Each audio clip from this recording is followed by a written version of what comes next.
एक बहुत ही पुण्यकर्मी प्राणी होता है। और मानव शरीर दो प्रकार से प्राप्त होता है। एक तो विधान है परमात्मा का कि प्रत्येक जीव को एक टर्न वाइज कर्मानुसार,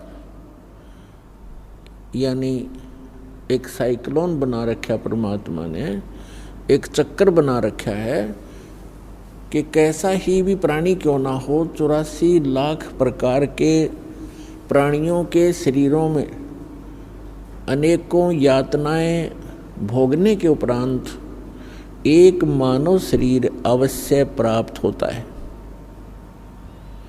और उस मानव शरीर प्राप्त सुअवसर को वो खो देता है, भक्ति नहीं करता है, परम संत प्राप्त नहीं होते हैं, तो फिर उसको इतने ही लंबे 84 लाख प्रकार के प्राणियों के शरीरों में यातनाओं का सामना करना पड़ता है। दूसरी प्रकार के वो पुण्यात्मा होते हैं, मानव शरीर प्राप्त प्राणी, जो किसी जन्म में परमात्मा की भक्ति किए हुए होते हैं और उस भक्ति के आधार से उनको लगातार कई जन्म भी प्राप्त हो जाते हैं। मनुष्य के वो होते हैं उसके पूर्व संस्कार भक्ति किए हुए, और उन कई शरीरों में, मानव शरीरों में, मानस जीवन में यदि उसको परम संत नहीं मिलते हैं तो वो प्राणी फिर 84 लाख योनियों के उस चक्कर में गिर जाता है। सबसे पहले तो वो पुण्यकर्मी प्राणी हैं जिनको मानव शरीर आज प्राप्त है। दूसरी प्रकार के वो और भी अच्छी किस्मत के बच्चे हैं परमात्मा के, मनुष्य शरीर प्राप्त हैं और परमात्मा की तरफ में कहीं ना कहीं लगे हुए हैं, घूम रहे हैं, भटक रहे हैं। और तीसरी प्रकार के वे हैं जिनको सतगुरु मिल गए। मानव शरीर प्राप्त प्राणी को जिनको सतगुरु मिल गए तो उनकी किस्मत खुल गई। आप उन पुण्य आत्माओं में से हो, आपको मानव शरीर प्राप्त है और ये दास एक सतगुरु के रूप में आपको प्राप्त हुआ। आपकी किस्मत अन्य प्राणियों से, अन्य मानव से निराली है। अंग्रेजी के अंदर गुड, बेटर, बेस्ट, ये 3 प्रकार के शब्द प्रयोग होते हैं एक अच्छी वस्तु के लिए, अच्छे जेंटलमैन के लिए। तो आप जी उस बेस्ट क्वालिटी के किस्मत पुण्यकर्मी प्राणी हो, किस्मत वाले हो। आप जी को ये सतलोक आश्रम बरवाला, जिला हिसार, हरियाणा में यथार्थ भक्ति मिली और सत्य साधना, सत्य ज्ञान और वो सत्य साहेब यानी अविनाशी परमात्मा, ये तीनों वस्तुएं, तीनों पदार्थ आपको सहज में प्राप्त हुए। आप परमात्मा के वो हीरे मोती लाल हो जिनके लिए वे स्वयं युगों से भटक रहे हैं, लेकिन आपने काल की भांग घड़ी पी रखी थी, जिस कारण से आप और हम सभी उस अपने पिता को पहचान नहीं सके। हमने उनकी उंगली पकड़ी नहीं, हमने इस काल बेईमान की उंगली पकड़ ली अपना पिता जान के, और ये हमें ठगलाया और इसने यहाँ हमें अपने मजदूर बना रखे हैं।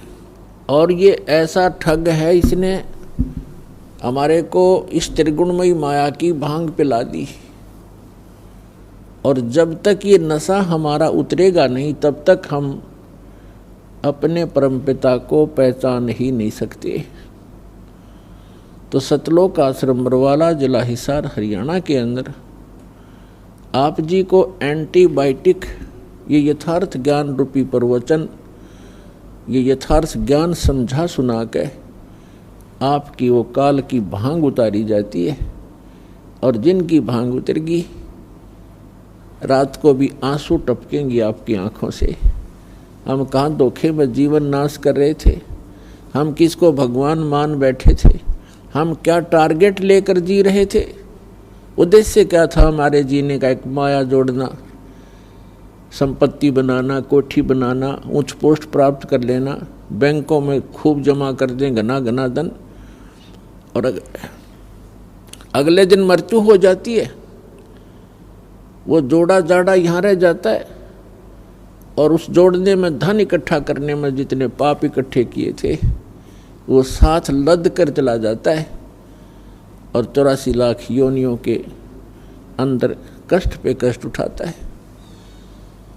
इससे बड़ा धोखा इस प्राणी के साथ और हो ही नहीं सकता कि मानव शरीर प्राप्त करके और हम केवल डले ढोने पर लगे हुए हैं, संसारिक परंपराओं के लिए ही हम माया इकट्ठा करते हैं।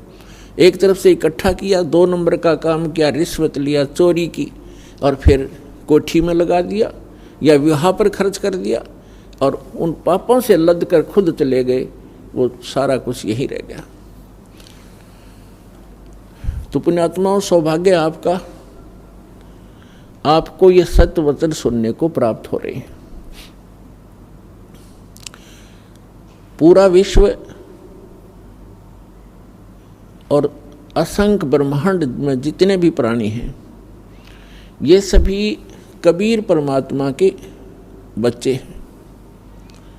वो सबका जनक है, वो हम सबका हमदर्द है। हमारे दुखों को वही सुन सकता है और वही निवारण करने योग्य है, अन्य कोई सक्षम भी नहीं है। हम चाहे किसी के सामने अपनी एप्लीकेशन, अपनी अरदास लगाए बैठे रहें, जो काम मुख्यमंत्री सत्र का हो और हम अरदास लगाते हैं पटवारी के सामने, तो हमारे जैसा मूर्ख नहीं, तो सारी उम्र लगाए बैठे रहे वहाँ दरखास्त, वो कुछ नहीं कर पाएगा।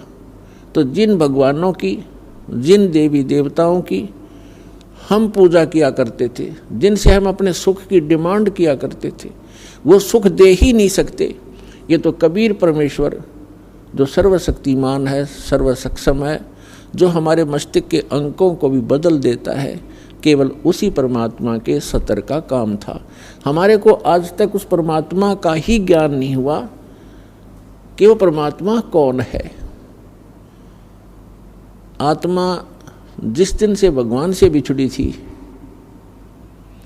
और इस काल के साथ यहाँ आगे थे, उसी दिन को इसको एहसास हो गया था कि मेरे से बहुत बड़ी गलती हुई है और मेरा बहुत बड़ा, एक बहुत ही जो सुख में सथल छूट गया है, जैसे मेरा कुछ खो गया है। इसने हमारे को इस त्रिगुणमयी माया के द्वारा सबको मदहोश कर दिया।